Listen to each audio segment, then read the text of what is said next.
What's up? It's Lex, your sports and culture BFF, and I'm here for a special episode of No More Free Game Podcast. It's Big 12 tournament. We outside. I have a very special guest, a co-host, Kevin. Want to introduce yourself? Yeah, Kevin Puryear from Lee Summit, Missouri. Well, born over east, but migrated to the Midwest when I was younger. So I claim Kansas City through and through. Proud Missouri Tiger, Okay. like my girl Lex. Mizzou's in the M-I-Z. building. You know what's going on, but happy to be here. Yeah, no, I'm excited. How you feeling? I'm feeling great. Very festive time of the year. March Yes. Madness is absolutely crazy. Got a lot of good basketball being played really across all conferences. Big 12 is super strong this year, so yeah, I'm looking forward to getting into it. Yeah, when I was walking outside, I'm like, wait, it's low-key cracking. Like, the fans have showed up. So last night, we're going to get right into it. Mm-hmm. Last night, I was covering the Big 12 and the LED floors. So from a fan perspective, I thought it looked pretty cool, but we started to see more players, like, kind of complain. Like, it's slippery and all these different things. So you, as a former player, what was your perspective like when you first saw the LED floors? Yeah, I thought it was really cool. So now that I've transitioned away from basketball, I'm in the business world. So like, I think it's really cool for companies to be able to like advertise and put their signage on the floor. But then there's the other side of it as well, where you have to keep into consideration the safety of the players. So between the men's and women's tournament, I did notice a lot of slipping around out there. I had the chance to see AJ DeBonce's interview about the floor, and he said, you know, it was great. You know, the lighting and the display was great. He said just a little slippery, and I think he may have understated that a little bit. So seeing a couple of twisted ankles, but other than that, I think like as time progresses, the technology will continue to get better. I don't think it's the last we'll see of it, for sure. For sure. I'm pretty sure they rolled the hardwood back out, didn't they? Yeah, so we found that out in real time last night, and I think it was like a tweet that we all saw, and KU players reacted in real time. Melvin Council Jr., he had a really funny reaction. He's like, Rams, they actually doing it, they doing it. So like, what is your perspective of going from an LED glass floor back to hardwood, like changing that? I mean, I feel like that's home for a basketball player. Like you grow up playing on the hardwood floor your entire life. So I actually think it could be a benefit. Maybe you don't see people slipping as much, twisting ankles, getting hurt. So I think it'll help the fluidity of the game, and I think it'll prevent some injury as well, for sure. So you don't think it'll be like any adjustment? I'm not sure if the players had a chance to like practice on it. I mean, of course, like you grow up playing on the hardwood and stuff like that, but they literally started tearing up the floor like at midnight last night. So do you think that it'll affect anything? Maybe I'd say just the cutting. Like I'd say with the glass floor, like you want to run as fast as you can, but you kind of got to brace yourself. So I think you'll probably see guys like a little apprehensive to cut and run the same way that they were before. But overall, I think that'll probably take maybe half of a half, maybe even a full half to get adjusted to. But I don't really anticipate it like altering the course of a game or how entertaining it is to watch from a fan's perspective. And Kevin, did we mention that you were a Mizzou hoop star? Like, did we say that? I don't think I mentioned that whenever I first introduced myself. Talk about it. But yeah, I did play. I played at the University of Missouri from 2015 to 2019. Some of the best years of my life, as you know, being a Mizzou grad as well. So this is a cool moment for me as well. Right? Like, to have two Mizzou grads up here. 'Cause I feel like we got a lot of KU folks here. 100%. They are deep, yeah, actually. We got to represent. Columbia is a special place, and like my experience there was probably the most transformative experience of my entire life. Learned a lot, grew a lot, and had the ability to go play across the country, met a lot of great people, and just really enjoyed the experience overall. And you played under two different coaches, correct? Can you tell me a little bit more about that? Yeah, for sure. So Kim Anderson and his staff recruited me, Brad Luce, who both of them at the time were on the coaching staff so Coach Anderson was the head coach at UCM, and Luce was his assistant. They had just won a national championship the year before. They had got to the University of Missouri, and I want to say this was like my 17th year, like my junior year of AAU. My recruitment was really starting to pick up at that point. And I always knew that Mizzou was a place that I wanted to go, but they just had not offered me yet. Because the previous staff, they weren't really recruiting locally. You remember when Frank Haith Yeah, was there. I was You going were to there. say, yeah. So Frank Haith, great coach, but just I feel like the emphasis was not on local talent at the time. Can I also, I'm sorry, real Yeah, fast. go ahead. Something that we were talking about, so I'm going to age myself, but when I was planning to go to Mizzou, we were Big 12s. Mm-hmm. And The then, beat will continue. You just got to grab that. Okay. come on, Purchase. No, I love that. I feel like we're Oh, giving good. energy. Do your thing. Did you take the poll too? My use the poll. Yes, money. Okay.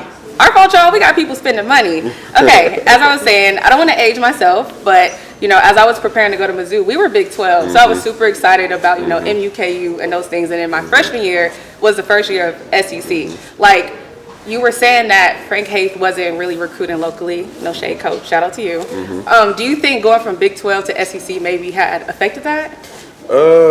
Maybe. Maybe. So I want to say his first year at Mizzou was like that 2012, or maybe it might have been 2011, 2012, or either 2012, 2013. I can't remember. But that was the year that they had won the Big 12 tournament. Then the following years when they joined the SEC. I can't really say for sure, maybe, but I will say, like, as you know, like having local kids on the Missouri roster, I think it really does a lot for I agree. the fan base investment, whether it's football or basketball. And ultimately, there's no shade here. Like it ended up shaking out how it was supposed to shake out, and you know, at the time, I was a little discouraged because I didn't feel like it was going to happen, but fortunately, like the ball it fortunately rolled my way, and Period. you know, had the opportunity to live out a childhood dream. Honestly, I grew up not wanting to play for anybody else. So I love that. I feel like us Missouri kids, like you see Mizzou and then you go there and the atmosphere is crazy. So, you know, for other Kansas City kids who aspire to play at the collegiate level, like what advice would you give them? Like you said you were discouraged and you talking about just in the recruitment process in general? yeah, in general. Like anybody, like a high school, a local Kansas City kid trying to make it to the next level, like to get to college hoops. Yeah, I mean, I would just say to stay authentic to your game and who you are, and just focus on improvement and not who's looking. And I speak from experience when I say, like, you know, my sophomore year, my recruitment actually took a leg down because, you know, I was receiving feedback from other schools saying, okay, well, he's not big enough to be a post player, but he's also not a wing either. So I'm sitting here trying to, okay, let me try to be a wing. Let me try to fit in this box. Instead, just being a ball player. So like, just be a ball player. You know what I mean? And the right opportunity is going to find you. And yeah, just focus on the improvement. Don't focus on, you know, who's looking and the outcome. But at the time, I had a hard time with that because obviously I see the vision and I see, you know, what I want to do and what I want to achieve. But it just wasn't happening at that time. But I feel like once I let that go, and it was actually a talk with my parents at the time that really helped me with that because, you know, I was actually crying. I was like, Mom, Dad, like I don't know what's going on. What do I do? And they were just like, play ball, go out there and do what you know how to do. So I just released it all, and everything just kind of started to fall. And it was when I got that call, that I got the offer, it was like I went on a drive, had the windows down, music blasting. I'm like, let's go. We going to Como. You feel me? Shout out to Como. Like that is such a Mizzou thing. So shout out to your parents for one. Yeah, for sure. And I'm gonna read this off. So you know you made an immediate impact at Mizzou, right? And you became the 12th freshman in program history to record 200 points and 100 rebounds in the season. So shout out to you. Congrats. Thank you, appreciate that. What was the biggest adjustment going from high school to college hoops, especially in now the SEC? Yeah, I would say the speed more than anything. Okay. And believe it or not, my first summer at Missouri, other people may not feel that way, but I feel like I was the weakest link. Like I always felt like I was a step slow, couldn't quite get in the shape I needed to get in. Like things were just moving really fast, and because things are moving really fast, just the flow of the game and my shot and my moves, it just felt like I was a step slow everywhere. And then I came home and I had 3 weeks until I had to report back, and I just worked out like crazy. And then, you know, it just started coming easier for me. And my career exceeded my expectations, which is why You did amazing. Yeah, I appreciate it. Thank you. Which is why every time I get acknowledgement in the community, I'm always really humbled by it, because I play ball because I love to play ball, not for the clicks or not for the videos or anything like that. Like, I genuinely love the school and I genuinely love playing basketball. So to get recognition in the community, especially when I didn't anticipate things shaking out the way that they did while I was playing, like, I'm super grateful for it. Do you have a favorite Mizzou moment, like basketball-wise? Like, just in general, I'll talk about one when I wasn't playing that like made me want to be a Missouri Tiger, and then Okay. one like while I was playing. But one while I wasn't playing, like before I got there, it was literally my first unofficial visit. Come on, shout out to unofficial Lawrence visit. Bowers. I remember Elbow was there. That was the year he had tore his ACL. But it was a top 5 matchup. They were playing Baylor in Columbia, and place was packed out. Great matchup, great game, and I'm sitting next to my parents there, and I remember like looking over to my mom and saying, "Hey, like I'm gonna play here one day." Come on, motivation. And she's like, "Okay." She said, "You know what you're gonna have to do if you want to do that." Yeah. So Mizzou Arena different. oh, it's different when it's packed out. That's what I'm saying. Like, people don't understand. Like, it's one of the most underrated environments in the country when it's a big time matchup. It is a beautiful place to be. So that was my moment where I knew that I wanted to go to school. But once I actually put the uniform on, like, you wake up or you're in the driveway all the time as a kid, like practicing game-winning shots and 3-2-1, you put a shot up or whatever. So to get like 2 moments like that in college, one against Auburn in the SEC tournament, I want to say that was my sophomore year. It was a career high game for me, Yeah, and 30 then points, little 30 piece. Period.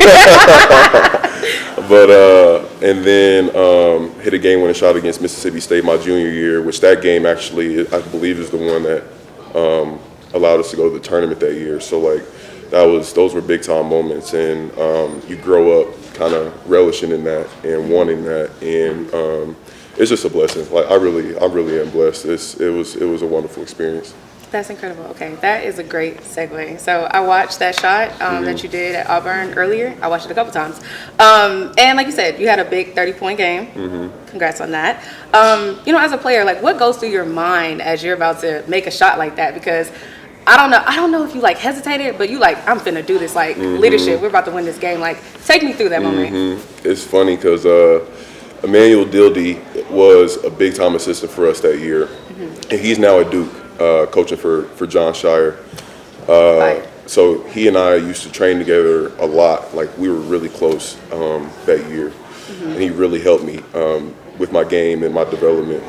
So I remember telling him, like, before that last possession, I'm like, hey, if I get this ball, it's going up and we're going to win this game. Period. Like, it's going up and we're going to win the game. Because it was one of those games where I was in a zone, and Come on, very, confidence. very few times you can kind of reach that moment to where like everything is really quiet. Like, I don't remember hearing anything in there. It was just like me, the court, my teammates, the game. Like, I was just locked in, and the ball was rolling my way. The bucket was looking really big. I had hit a few threes already that game, so it was like kind of a part of another Red Sea. Honestly, like, there was really nobody around me when I got the ball. It was So as soon as I got it, I'm like, oh yeah, this is it. I don't think they expected you to do that. Like, when I was watching, I'm like, wasn't nobody guarding him? What he at? They tried. They came too late though. Yeah, It was too late. they tried, but that was a beautiful moment. It was a beautiful moment, and we needed that because as you know, we had struggled my first couple of years there. So to have a moment like that to share with everybody, the coaching staff at the time had got notified that they would not be returning the next year. So to have that kind of last moment together, it was incredible. It really was.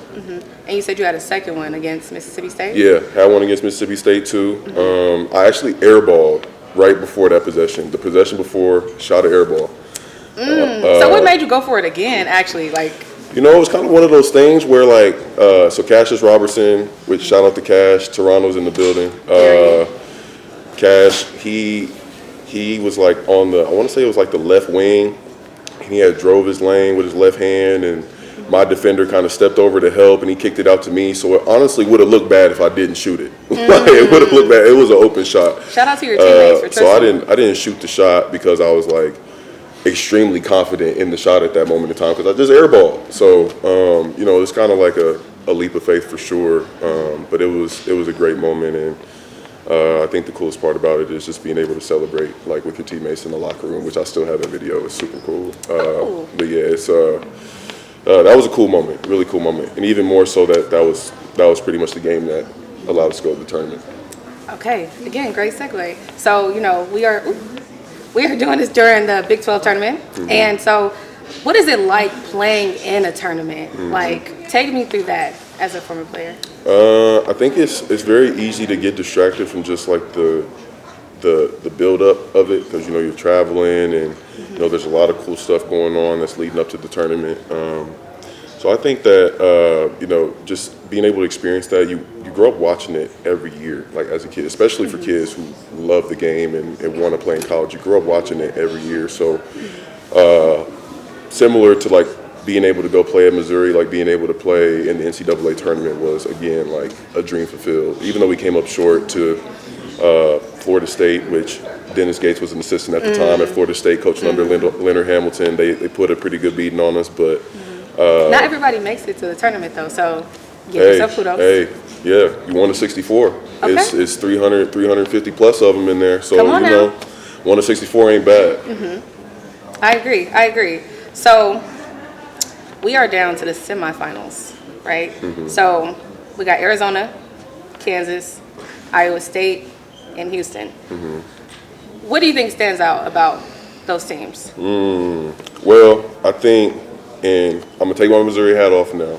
We're gonna talk about. It's so hard not to be biased. It's so hard. Okay. We're just gonna talk ball. Okay. I will say is the thing about Kansas is like whenever they are involved in the postseason, you can never count them out. 100%. Like 100%. doesn't matter what's going on, what kind of year they've had. If they have a chance to breathe, they will take advantage of every opportunity they get. If they get on a roll, then it's a wrap. They've got one of the best coaches in the history of basketball coaching them. So a combination of those two things, you can never really count them out. Now, do I think that they're pound for pound the best team in this tournament?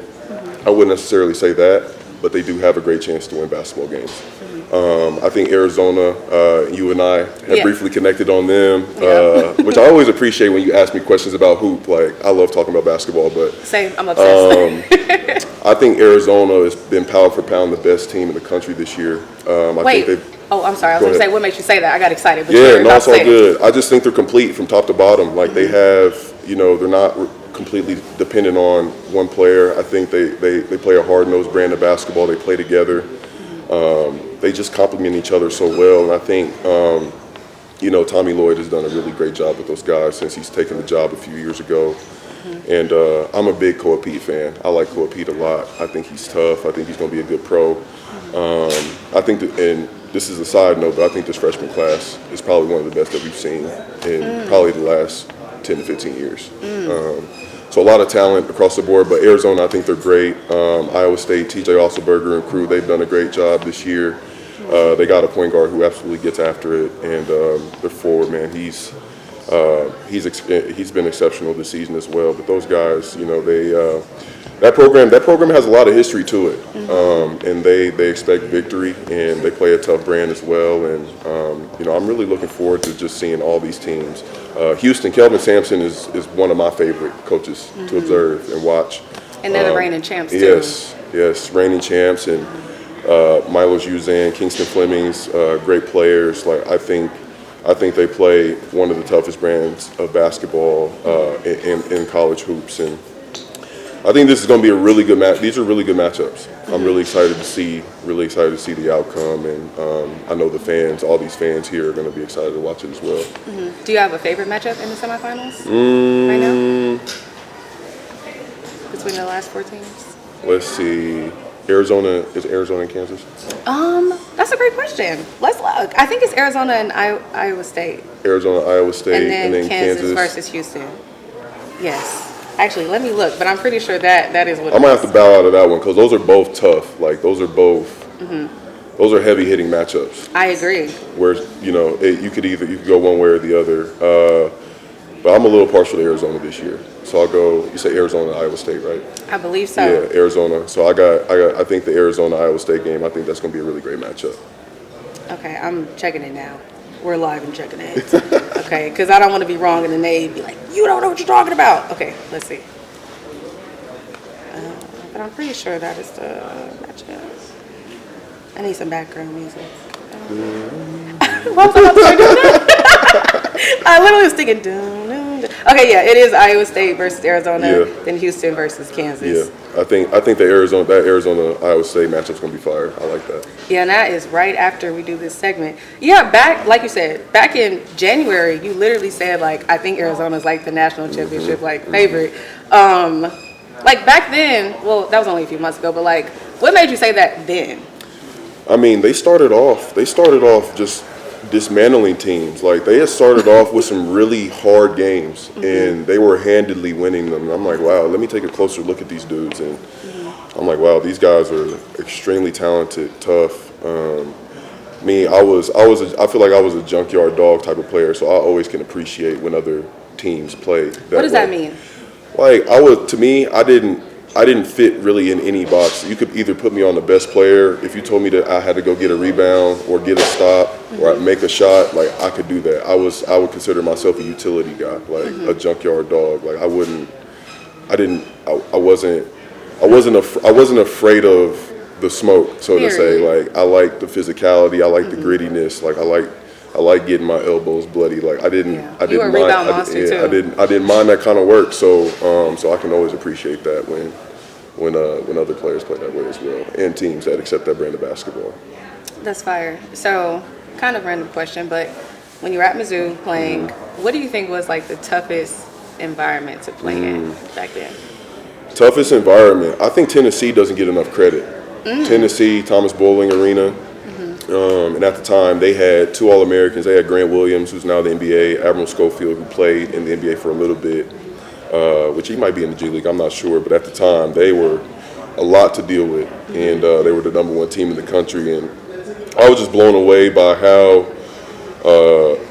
loud that place gets. I just think the facility in general is just a beautiful arena. I want to say they hold probably like 18 to 19,000 in there. So when it gets like loud and rowdy, it feels like the floor is shaking. So I really enjoyed playing there. I think Rupp was pretty cool just to see the historical nature of that arena. I think another place that doesn't get credit is Auburn. Auburn's it's a tough place to play as well, and it's because it's so 100%. small. I think they might have 7,000 in there, but it sounds like way more, and the fans are like really close. It's really close to the court, so it's like it's intimate in there. When you get in your butt kicked, they're gonna let you know about it. So. And they be deep too. Oh yeah. They don't play games. They don't play games in Auburn, Alabama at all. Do you have a favorite? I say my favorite probably Tennessee. Yeah. Okay, so you just like the toughness, like you just want to go get it. Yeah, favorite environment was Tennessee, but I mean, obviously my favorite is Mizzou Arena when it's packed out. Period.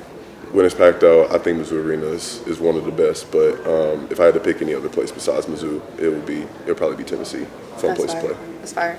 Okay, so Mizzou hoops, they unfortunately lost to Kentucky yesterday, but we're not going to talk about that. I like FaceTime my brother, and he was so upset. Like, my brother would be so passionate about this. Shout out to my brother. But they have a good class coming in They do. Okay, so you've been watching. Okay, I have. What are your thoughts on it? Man, I came into when Dennis Gates first came in, I knew that he was a great recruiter because he had recruited quite a few pros at Florida State, Jonathan Isaac, Terrence Mann. Both NBA guys to just name a couple, but I knew that's what he would be looking to do at Missouri. So credit to him and staff for I want to say we finished the recruiting season with #1 class in the country.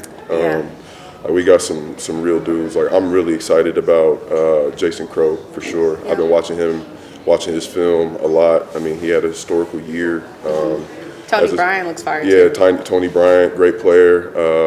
Man, I just think that from top to bottom, like it's just a really complete class, and I know that them in conjunction with just the love and admiration that Mizzou fans have, it's gonna be an incredible environment next year. Yeah, I'm excited. I don't think I've been back since I graduated. Oh my God, they're gonna crucify me. But no, I was looking at the class and I'm like, okay, Mizzou hoops. Yeah. Yeah, they're doing it. They are doing it, and it's really exciting to see, especially because we're such a passionate sports school and just passionate school in general. So, as I've said, we both are Mizzou kids, Kansas City kids. So I want to bring it back to Kansas City. So I have seen criticism about the Big 12 being here and that we don't deserve it, and that they should move it out of Kansas City when the contract is up. What are your thoughts on that? That's what I was thinking too. Like, where's it gonna go? I think I don't know. I think somebody said Vegas, but I'm like, that doesn't make any sense. Come on, that doesn't make any sense in my opinion. Come on now, it makes no sense. Like our camera guys, they came from New York City, and they talking about the Kansas City barbecue. So Period. it's like we got a lot to offer here, and you got a lot of passionate fans in the Midwest in general. Like you got Kansas State, you got Iowa State, you got KU. I mean, you really got fan bases who are passionate about the Big 12 that are close. So my thing is, why take that away? I agree. I know that there's new teams in the conference that are a little bit further away, but Big 12 at its core is a Midwestern conference, and I can't think of a better place to have it. Like I think Kansas City is in the middle of a Renaissance era. Like we're growing a lot as a city, and it's been beautiful to see. Because even from the time that I moved, because I lived in St. Louis for a little bit after college, but from the time I moved back in 2021 to now, just the amount of growth that I've seen in the city has been incredible. So it's only going to get better. I agree. It's only going to get better. So we might as well just let a good thing be a good thing. Yeah, I agree. And we're getting the World Cup.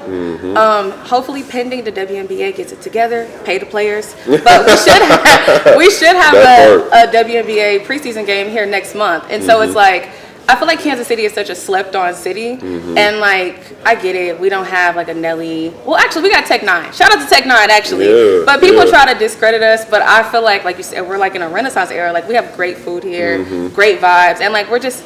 Cameraman is nodding. So like we love basketball, and even though Mizzou is not in the Big 12 anymore, like we are very passionate about our team. I think leave it here. Like let us have something. Like look at all these beautiful people outside just enjoying it. Like there's so many people. It's been, now I will say, y'all gotta stop taking my parking. Like it's really I can't find anywhere to park. 100%. But that said, it's been really cool to see a bunch of different fans, and like when I've been out to eat, just seeing people with the different merch on, and just knowing what teams are affiliated with. Like people really enjoy this time of the year, and most importantly, like they enjoy the Big 12 tournament. So they got my vote for keeping it here. 100%. I'm not going to Vegas. I don't see why anybody would want to go to Vegas for the Big 12 tournament. I agree. Like they already have the WNBA, which shout out to the Aces, and the NFL. So it's just kind of like, let us have something. We already don't have professional basketball here, which really upsets me. Mayor, if you see this, bring it here. So again, speaking of Kansas City hoops, and I feel like when we were growing up, I mean, I haven't went to a high school basketball game recently, low key, but like high school basketball is like the thing here in Kansas City. You went to Blue Spring South. Okay, tell me a little bit more about that experience, like playing basketball there. Man, one thing about Blue Spring South, I feel like it's not talked about enough how many great athletes have come out of that school. It was an awesome place to go to school, great school district, great education, but like every Friday during football season and every Friday during basketball season, it was a big deal. Like we took pride in our school. Student body was exceptional. Fortunately, I was able to win, me and the guys were able to win the state championship my senior year after falling short for 3 years straight. Probably had an opportunity to win 2 or 3, but just couldn't quite get over that hump. Who did you play against? In the state championship, we played against Park Hill South. And they had actually beat Jason Tatum and the Chaminade crew right before they played us. So they had upset them. Oh, wow. I love that context. That's crazy. And, there's some people out there saying if we would have played Chaminade, things would have been different. I disagree. Okay. But, Pop your ish. But it shook out how it shook out. and it was a great moment. The year before, I thought was probably one of our best chances, and we had lost to Drew Lock in his Lee Summit Tigers in a nail biter in overtime. Oh, I didn't know he played basketball too. Drew, Come on, man, wow. People don't know Drew Lock was I a did bad man. Like, hey, when you guys watch this, go check Drew Lock was Shout a out bad to Drew man. Lock. Drew Lock was a bad man. People don't know that he had offers for basketball too. Wow. Yeah, Lon Kruger offered him when he was at OU. I want to say Greg Marshall offered him a scholarship when he was at Wichita State. Mizzou offered him a dual, and then I want to say Wofford also. Wow. I did not know But that. yeah, he was lights out shooter and tough as nails. I got to see his highlights But now. when you're one of the top quarterbacks in the country, you got to make your choice, and he made it and ended up working out well for him. So shout out to Drew, Super Bowl champ now.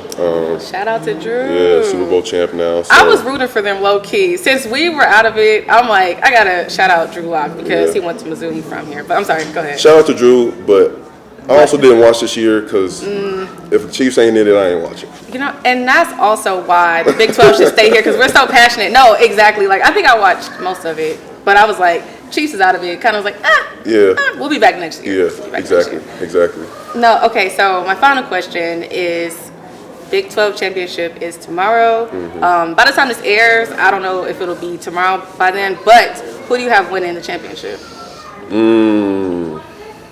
I got the Wildcats. I got Arizona. I think Arizona. You're going to stick to it? I think Arizona's going to get it done. Now, I will say there's an asterisk by that. Now, if Houston wins and Arizona and Houston end up playing each other, it's going to be a dogfight. 100%. Houston ain't going to let Arizona get away with anything. They're going to be at each other's necks for 40 minutes. So that is my desired matchup for the championship. I think that'll be really a great game for everybody to see. But I do think that Arizona is going to pull it out and get it done. I'm excited. Yeah, me too. I don't have a preference. I just like a good game. Oh, yeah. Especially good defensively. And I feel like both those teams are on the money. But shout out to Starter. This podcast has been super dope. I'm a big Starters girl. This is an Arizona hockey jersey. Like, folks don't got this. And so being a streetwear girly, like Starter was always in my rotation. And I had like multiple like pullovers and jackets that I was honestly trying to choose from earlier. And I know you were saying that you picked Arizona to win. This was not. This was a coincidence because I'm like, this is fire. I don't think anybody got this. But I love Starter growing up. Like, what's your best Starter memory? Best Starter memory is having something like this. I want to say I had a Chiefs pullover like this growing up. Yeah. And I used to wear that joint out. Come on now. Mom and Dad probably had to tell me to stop wearing that to school. But I used to love wearing that. And even now, first of all, shout out to Primetime. I was going to say, that is fire. Shout out to Primetime. I only didn't want to match you, but that is definitely the one that I wanted. And I was like, yeah, I can get down with it. Like, this is getting worn again. That's fire. For sure. So shout out to Primetime and the Buffs. But I also really like the starter vintage stuff that they put out now. 100%. Like, they got a really dope Charlotte Hornets nylon jacket. Like it's like a puffer. Man, I've been wanting that I've been wanting to pull the trigger on that for years. I feel like I just never got it. You might as well. I just never got it. But maybe it's because I just am not a Hornets fan. I don't know. That is true. I mean, I feel like for us, since we used to have the Sacramento Kings, the Kansas City Kings, it's kind of hard to like invest in like merch that's like not our teams. But I was gonna say I had a fire Chiefs starter jacket. I don't know which one of my cousins took it, but I wore it out, and I feel like a lot of us Kansas Cityans, like, we have a lot of great vintage starters. So like, this might as well be the starter capital. Yeah, and whatever cousin that was, you need to give her stuff. Period. Thank you so much for talking with me. Any final words you want to say, Kevin? No, it's I just want to shout you out because I've been keeping up with you for the last few years, and I think the work that you've been doing really across women's sports and sports in general has been incredible. So I just want to give you your kudos and your flowers. Keep doing your thing and keep crushing it. For sure. Thank you. I was not prepared for that. I might cry. Thank you so much. Shout out to you too, and thank you for saying yes because I was like, I don't know if he wants to do this, but you've been amazing to talk with, and I appreciate you a lot. No, of course, anytime.